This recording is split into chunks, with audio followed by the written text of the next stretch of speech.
Bakunzi b'ikiganiro cyacu turabasuhuje kandi turabakunda tubifurije amahoro n'umugisha. Ibisanzwe rero muri kumwe na Moses, inshuti yanyu ibakunda. Tariki ya munani Gicurasi 2025, Kiliziya Gatolika yabonye umupapa mushya, umupapa witwa Leo wa 14. Ni umupapa rero wa 268 mu mateka ya Kiliziya Gatolika, kuva kuri Mutagatifu Petero, ko Mutagatifu Petero niwe watangije Kiliziya Gatolika. Niyo mpamvu ujya wumva kenshi na kenshi bavuga ngo Kiliziya ni imwe ngo ituruka ku ntumwa. Izina rya Leo ryakoreshejwe mbere n'abandi bapapa 13, bivuze ngo iri zina ni ubwa 14 ribayeho. Hariyo ubwa 14 ribayeho, ni uvuga ngo hari abandi bapapa bagiye bitwa Leo wa mbere, Leo wa kabiri, Leo wa gatatu, Leo wa kane, Leo wa gatanu, Leo wa gatandatu, Leo wa karindwi, Leo wa munani, Leo wa 9, Leo wa 10, Leo wa 11, Leo wa 12, Leo wa 13, ubu tukaba tugeze kuri Leo wa 14. Uyu mupapa mushya rero wa Kiliziya Gatolika wabonetse ku itariki 8 z'ukwezi kwa gatanu, yitwa Leo wa 14. Yatowe ku itariki nyine 8, niho mu masaha akuzeho gakeya, mu masaha saa 9 z'amanywa, niho wa mwotsi w'umweru batangiye kuzamura. Yavutse rero ku itariki 14 Nzeri 1955, avukira muri Chicago muri Leta Zunze Ubumwe za Amerika. Yitwa mu mazina ye nyine nyirizina yitwa Robert Francis Prevost. Iri zina ni ryo zina ababyeyi bamwise, hanyuma izina ry'ubupapa rero nyine akaba ari Leo wa 14. Mwibuke neza ko iri zina yitwa ni uryihitiramo, iyo bamaze kumutora yihitiramo izina yitwa ry'ubupapa. Akaba rero ari we muyobozi wa Kiliziya Gatolika wa mbere uvutse muri Leta Zunze Ubumwe za Amerika mu majyaruguru. Ni umupapa nyine wa mbere wavutse muri Amerika ya ruguru, kandi akaba afite ubwenegihugu bwa Amerika na Peru. Ubwo ni ukuvuga ngo afite ubwenegihugu bubiri. Amateka ye n'umurimo we muri Kiliziya yagiye akora hirya no hino niyo tugira ngo tubabwire gatoya. Mudutega amatwi, mukande subscribe, like na comment, hanyuma dukomeze tujye tubasesengurira ibi biganiro uko bwije nuko bukeye.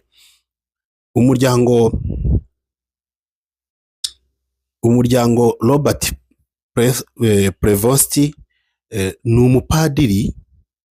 Yes, ni umupadiri waturutse mu muryango w'abafurera ba Augustine Order of Saint Augustine. Akaba ari we papa wa mbere uvutse muri uwo muryango. Ni ukuvuga ngo umuryango w'abafurera ni ubwo bwa mbere nabwo uvutsemo umupapa. Imirimo ye yagiye akora rero muri Peru, yakoze imyaka myinshi nk'umumisiyoneri muri Peru, aho yabaye umuyobozi wa diocese ya Chiclayo kuva muri 2015, kuva muri 2015 kugeza muri 2023.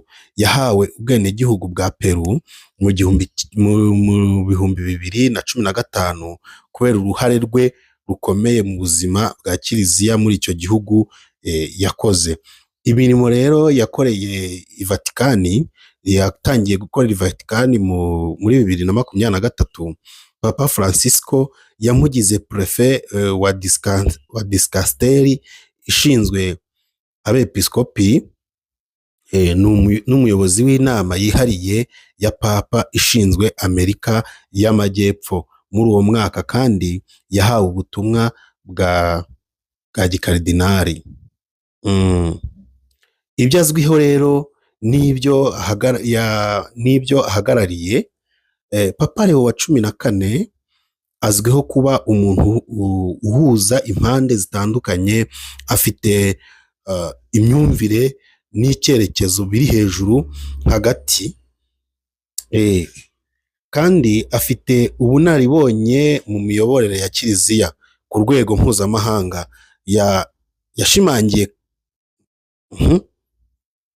Yashimangiye ko azakomeza umurage wa Papa Francisco mu bijyanye no gushyigikira abakene, abimukira n'ubutabera rusange, ariko agafata imyanzuro ishingiye ku mahame ya Kiliziya Gatolika.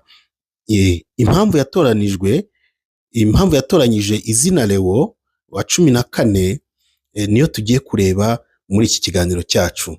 Yahisemo izina Leo wa 14 ngo mu rwego rwo guha icyubahiro Papa Leo wa 13 uzwi cyane kubera inyandiko ya Rerum Novarum yashyigikiraga uburenganzira bw'abakozi n'ubutabera mu muryango. Ibi bishobora gusobanura ko azashyira imbaraga cyane mu bibazo by'imibereho n'ubutabera muri Kiliziya y'isi yose. Hanyuma Papa mushya ahura n'inshingano zikomeye zirimo gukomeza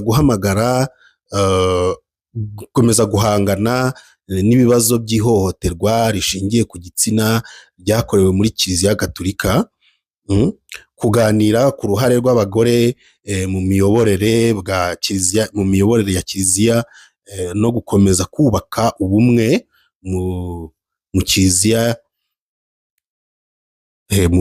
kuko mu Kiliziya ya Katolike bigaragara ko yugarijwe n'amacakubiri.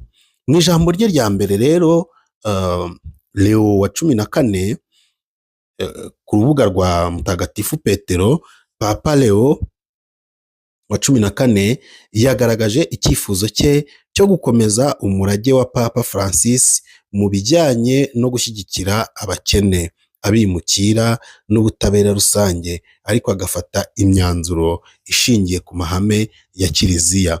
Iyi ni intangiriro rero y'igihe gishya mu mateka ya Kiliziya Gatolike, aho umupapa ufite imizi muri Amerika ya ruguru na Amerika y'Epfo ayoboye Kiliziya y'isi yose. Ese uyu Papa mushya watowe tumwitegeho iki? Abakatolike bose ku isi tumwitegeho iki? Nicyo ngira ngo tuganireho muri aka kanya. Uyu mupapa icyo twamwitegaho nk'umupapa uje muri Katolike mu myaka yashize twagiye twumva ibintu byinshi bitandukanye, birimo gufata abana bagiye bafatwa ku ngufu, ngo sinzi n'abapadiri bagiye bitwara nabi. None haje umupapa mushya. Mbese uyu mupapa mushya ndagira ngo tuganire namwe kugira ngo mwumve neza icyo uyu mupapa mushya Leo wa 14 icyo twamwitegaho.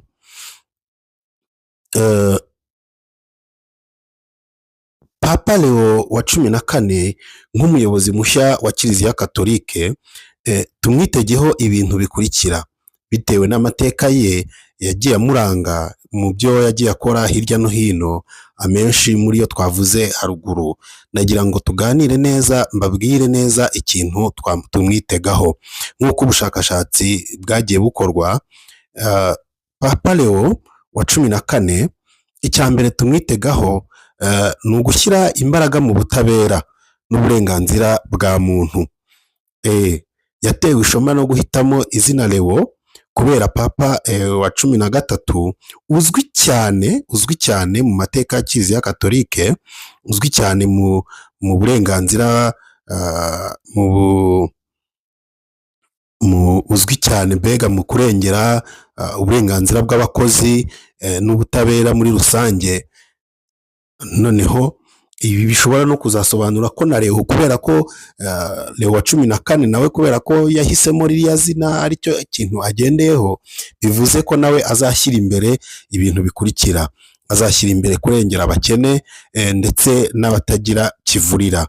Hanyuma icya kabiri ni ugukomeza gushyira imbaraga mu by'ubutabera, ubukungu no kwita ku muntu n'uburenganzira bw'abakozi, nk'uko na Leo wa 13 wabanjije iryo zina ryiwe nawe yari ameze.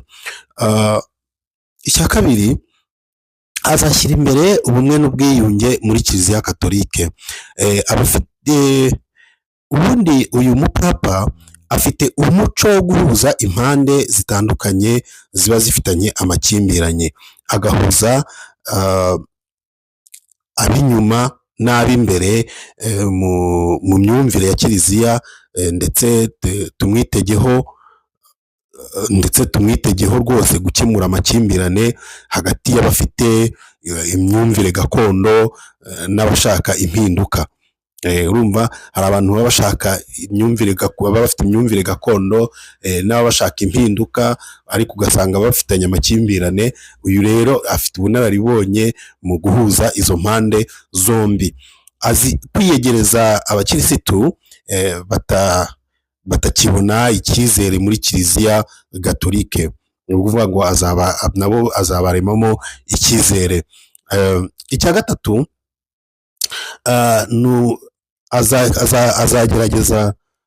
azagerageza gukora ubuvugizi bw'abimukira n'imibereho mibi, nk'umuntu wakoreye nyine muri Amerika y'Epfo igihe kirekire.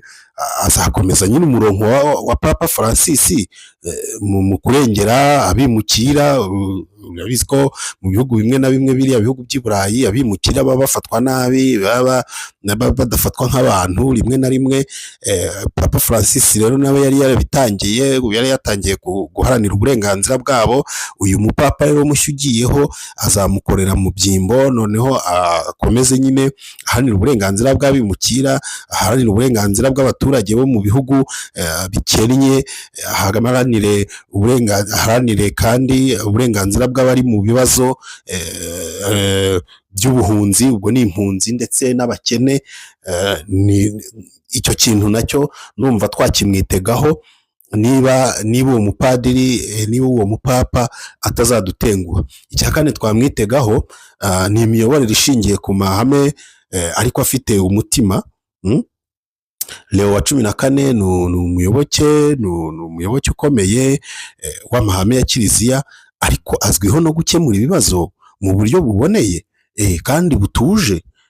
Bishoboka ko rero azagaragaza icyifuzo cyo gushyira imbere ubumuntu n'impuhwe, nubwo atareka ukuri kwa Kiliziya, nubwo ukuri kwa Kiliziya atakureka, ariko ubu umurebye nyine bigaragara ko icyo kintu ndacyo azagishyira imbere. Kandi bishoboka ko azagaragaza gusubiza ibibazo bijyanye n'abagore mu buyobozi, ibyifuzo by'abapadiri bashaka gushyingirwa n'ibibazo by'abakirisitu batandukanye. Ibyo ngibyo nabyo azabitangaho igisubizo. Murabizi ko hari abapadiri bamwe baba bifuza ko nabo bagomba guharanira uburenganzira bwabo, bagatunga abagore, bakareka kuba incike ku isi. Icya gatanu tumwitegaho ni ukunoza imiyoborere n'icyizere muri Kiliziya, bitewe n'ubunararibonye afite nk'umuyobozi w'inzego za Vatikani. Ashobora gushyira imbere imbaraga mu kurwanya ihohoterwa rishingiye ku gitsina. Iryo hohoterwa akarirwanya muri Kiliziya Gatolika, gucunga neza umutungo wa Kiliziya Gatolika, azashyira imbaraga kandi mu gutanga ubuyobozi busobanutse kandi butanga icyizere. Muri rusange Papa Leo wa 14 ashobora kuzaba umuhuza, umuvugizi w'abatishoboye, kandi agakomeza umurongo wa Kiliziya urimo guhindura, ariko adatakaje indangagaciro za kiliziya katolike. Ibyo ngibyo urebye mu bunararibonye bwanjye, dukurikije uko tumureba, mu bunararibonye bwanjye mbona ibyo ngibyo ari byo azagerageza gushyira imbere. Hanyuma reka turebe wenda muri iyi myaka ya mbere ibintu ashobora kuzagerageza kuzitaho cyane muri iyi myaka ya mbere itangira.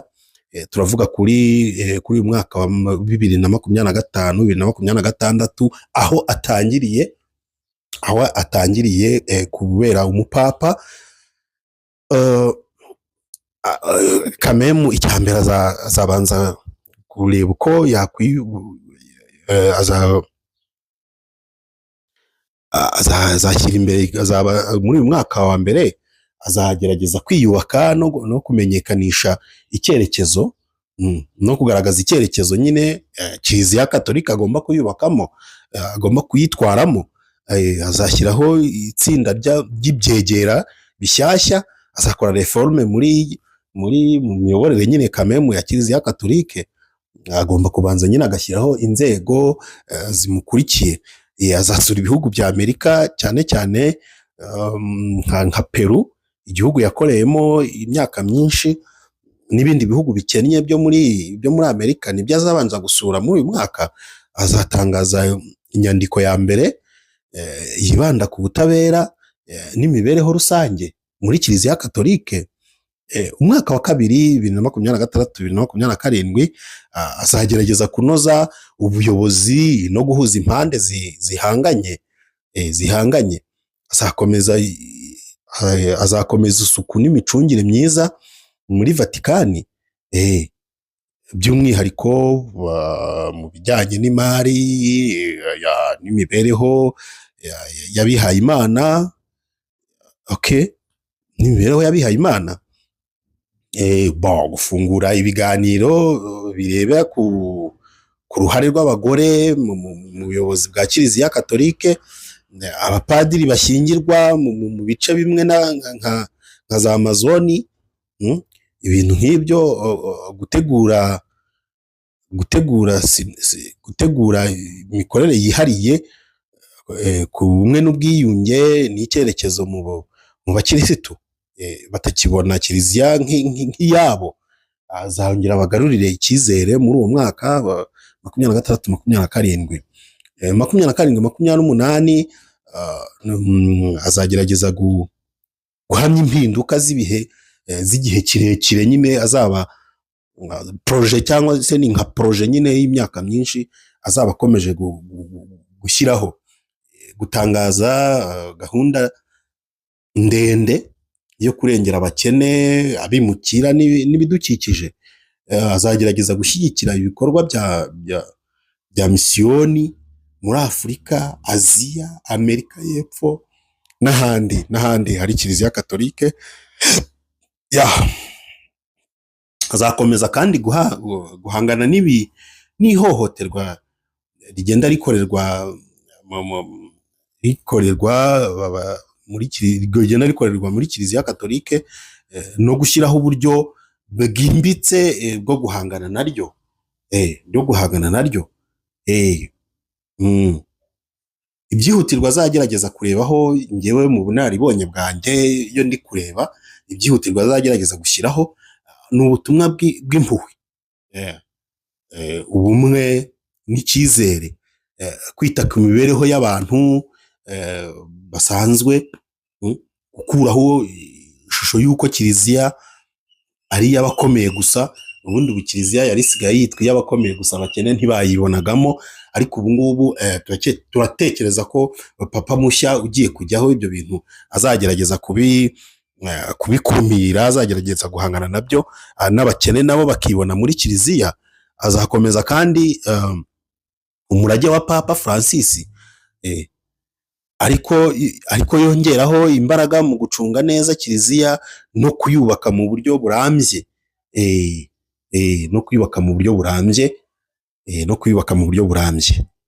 niyo mu bunararibonye bwanjye, nibyo ngibyo ntekereza, cyangwa nibyo ngibyo ndeba bakunzi muba mudukurikiye namwe birabasaba ko mukora ubusesenguzi bwanyu mukareba neza ese ni gute uyu mupapa niki twamwitegaho.